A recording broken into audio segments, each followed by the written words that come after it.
Hey guys, what's up? Welcome back to my YouTube channel. Welcome to my book club. So, the book we have today is Find Your Passion. So, if you're looking for your passion, you're gonna find it at the end of this video. So, this book is by Henri Junttila. So, we got 9 big ideas. So, we're gonna go deep into the passion thing. So, before we get started, I want you to join my book club and hit subscribe button for more book summaries for free. Okay, and if you want any books that need to be summarized, just write it in the comments below. So let's get started. Okay, so big idea number one, your decisions determine your path in life. So it's difficult to know exactly how, when, or where to find your passion. If you eventually get started, there is self-doubt and many other internal and external factors to conquer. The truth is that when you feel fear and many other types of resistance, it means you are on the right path. Whenever you're pushing your boundaries and treating a new path, these things are bound to happen. You don't have to change everything at once. One step at a time is good enough. It's okay to start with what you have. Contrary to what you may have read or heard, you don't have to do anything drastic like quit your job or leave your family. Once you're honest with yourself and ready to take action, you can change your life in little steps. You don't have to try and figure things out or force progress, says Henri Junttila. So in 2009, Henri Junttila started a blog called Wake Up Cloud. He soon discovered that people wanted to know what fueled his passion to follow his dreams. This inspired him to focus more on his passion and create this book much later. So if you're having trouble finding out what you're good at or what your passion truly is, this summary is for you. Big idea number two, your definition of passion is crucial to your finding it. Have you ever looked at what your definition of passion is? Most people haven't. They are trying to build a passionate life, all while having no idea what it is. How can you know you have arrived when you don't know what you're after? You need to ask yourself what passion means to you. This first question is about digging deep into the ideas, beliefs, and thoughts you have around the word passion. It's about uncovering unrealistic expectations of what living your passion means.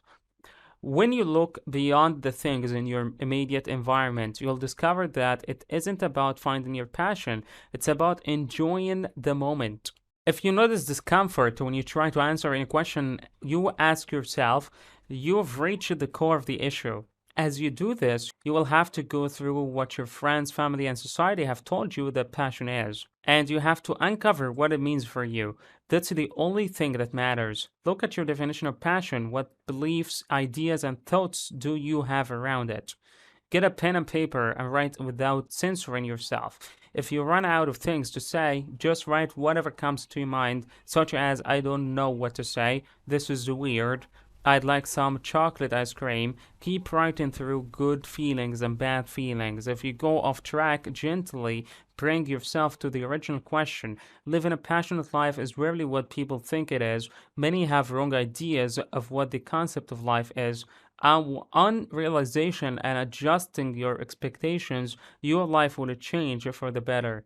Once you know what your definition of the passion is, it's time to look at what your end goal is. It's crucial that you uncover how you'll know that you're living a passionate life. So, what are the signs that signify that you have arrived? It's rarely money, wealth, fame, or any of those things. It's usually something beyond that. So, your second question should be, how do I know I'm living a passionate in the past? Henri Junttila believed money was the answer to everything.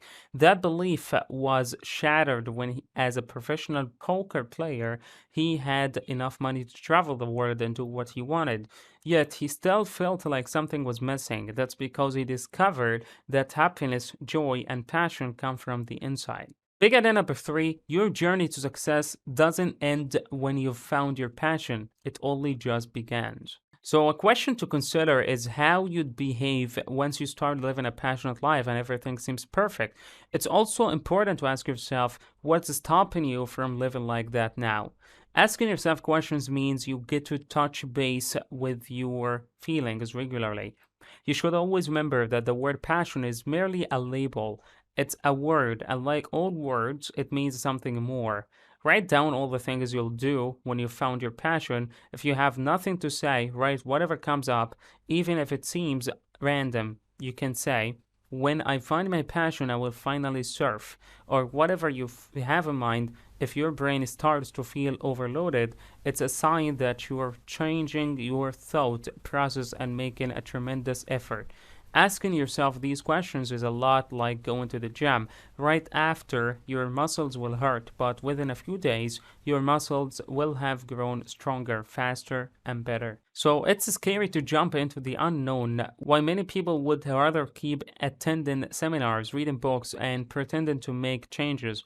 Ultimately, it's up to you to take responsibility for your life, says Henri Junttila. An important part of living a passionate life is your mindset. What is that one belief you have about yourself that keeps you from finding and following your passion? Beliefs seem real because that's their job. If your beliefs fell apart at the drop of a hat, your life would be a mess.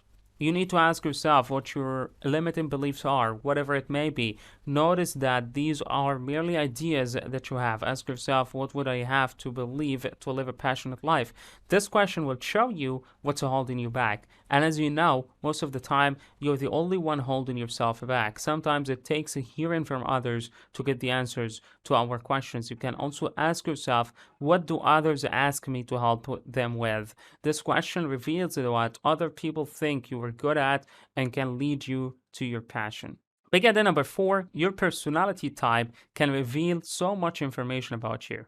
There are personality tests out there that are quite good at revealing a person's personality type. Start with the question, what's my personality? If you go into negative territory at first, let it be okay. Bring yourself back to the positive aspects of your personality. Once you're done exploring, you can try personality tests online. You have all these ideas of what we can and can't do. We often grow up with family, friends, and society telling us what's possible. We learn to suppress our natural passions. It's not easy to uncover them, but you've already begun the process. Next, look at your strengths. When you tap into your strengths, you'll experience increased happiness and decreased depression in your life. It doesn't matter if you're stuck in a job you don't like, because when you start using more of your strengths, you'll become happier and, yes, more passionate about life. You can find your strengths by thinking of activities you like and doing them.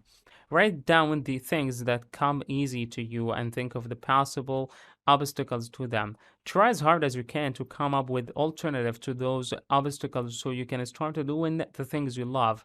Did you know there are many personality tests, but the Myers-Briggs personality test was created by Catherine Cook Briggs and her daughter Isabel Briggs Myers in the early 1960s. Big idea number 5, past interests can be predictors of future ones. So sometimes our passion is just in front of us. We can't see it because we've gotten so caught up in the stress of daily activities. At this point, you need to ask yourself what your interests are, where. You've explored your interests before, do it again. And this time you do it without censoring yourself. Just write whatever comes to mind. How can you know you've arrived if you don't know what you're after, says Henri Junttila. At this point, you also need to ask yourself what you really want. Maybe people told you your dreams are impossible, so you had to settle for something more practical. Those hidden dreams are valid, and you don't need to listen to anyone who tries to deny that fact. What would you want if no one had ever told you no? It doesn't have to be your passion, but it can give you an idea. It's counterproductive to answer all of the questions at once. Take breaks. You can use these prompts to ask yourself more questions. When I was younger, I always wanted to. What I want, but secretly think I can never have to be is. The reason I want that is because I want to contribute to the world by, if no one told me no, I would have wanted. It's okay to write the things what you think about in the middle of the night. Your ideas could be the next big thing, and you don't want them dying in your mind. Big idea number 6, your knowledge of the things you don't want will help you make the right choices. Ask yourself, what don't I want? Try not to settle for a superficial answer. Ask yourself why you don't like some things. Be more detailed with your answers and write down the things that make you feel overwhelmed, sad, or overly tired. Keep diving deeper. Go into more and more detail. Even when you run out of things to say, keep asking yourself why and how. To reconnect with your inner self, you have to make a decision to listen. Sometimes life can get so difficult that one may be inclined to give up. You should ask yourself, what would happen if I gave up? Everyone has an inner GPS that's ready to guide you when you're tired and ready to give up. If you ever feel like giving up, remember our reasons for starting in the first place. Just try not to take life so too seriously while working on your goals. Most of us are too busy to pay attention to our inner GPS. We're so focused on getting things done that we forget to relax. We forget to take breaks. You don't have to sit down on a pillow to meditate. All you have to do is to become aware of your thoughts right now. You don't even have to try and quiet your mind. You just have to observe. Ask yourself, what's my inner voice whispering? Finding answers to this question can show you hidden gems within your mind and avail you to the opportunity to relax. During childhood, it was easier to come up with ideas of what you want and pretend to be someone you are not. Now it's a little harder. But what if you can gain insight into your goals if you pretend to be something you're not? Ask yourself, I pretended to know, what would my passion be? This question allows you to dream beyond any limitations and stimulates the creative parts of your brain. Big idea number 7, fear of failure can do more harm than failure itself. Many times, people do not start working on an idea because they are scared of failing. Sometimes it feels easier to keep putting off ideas because we want them to be perfect. All the things we do are just the result of the fear of failure. The fear of failure can be positive in the sense that it can prevent you from rushing into decisions.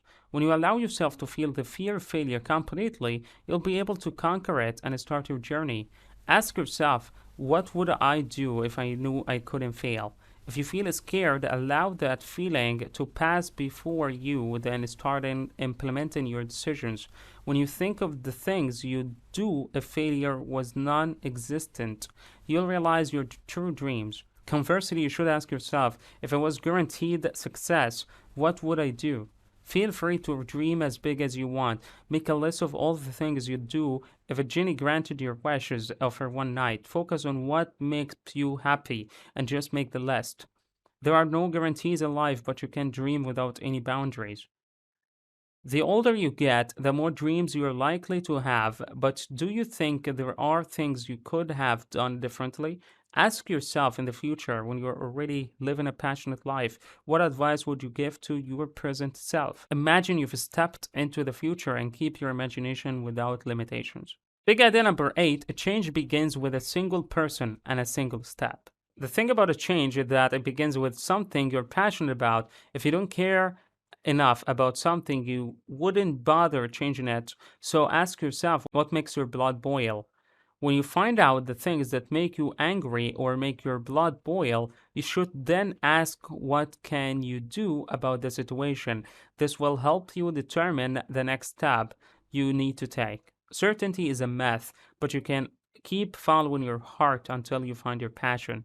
Sometimes, when you find the things you are passionate about, you'll hardly ever stay through them long enough to actually make an impact. Ask yourself, when last was I in the state of a flaw? You shouldn't force progress, but you should always try to measure how well you are doing. The longer you spend in your state of flaw, time is spent doing what you are passionate about, the more you can accomplish. As hard as you try, there will always be doubts lurking around your heart. Sometimes you are not even sure of yourself. This can be really annoying and stressful. Try to figure out what those doubts are by asking yourself this: how doesn't knowing what I want stop me from taking the next step? And lastly, big idea number 9, there is even more work to do when you become successful. One would think that the work ends when they are successful, but does it? The answer is no. It takes an even greater amount of work to maintain the successful life that you have achieved. This can be scary, but you should ask yourself this: what are the disadvantages of living a passionate life? This will highlight the parts that you are most scared of and show you how you need to channel your energy moving forward. You sabotage your dreams when you keep thinking of disaster scenarios. Your dreams can look scary, but that's probably a good sign. It means you are moving forward and trying different things. Ask yourself, what would I do if I weren't afraid? Make a list of whatever comes to mind. You can do all those things. Follow your bliss, and the universe will open doors for you where there were only walls, says Joseph Campbell. So imagine you've conquered your fears and achieved your dream life. What would you do with all the money? Would you work on yourself or would you buy all the clothes in the world? This question is important because it shows where your priorities lie. If your first instinct is not to improve your goal or work on something you're passionate about, you can take the time to figure out why this is so. And at the end, guys, I'm going to leave you with this so you can try. So take breaks and daydream. Let your brain chew on what you've learned here. Don't be in a rush to figure things out because they'll figure themselves out in time. Make a list of all the things you're passionate about changing and see how you can take the next tiny step. So, okay, guys, so that's it for today's summary. So I hope you guys enjoyed it. Can't wait, guys, to see your comments and your opinion on the summary. Thank you so much for watching. I love you all. See you next time.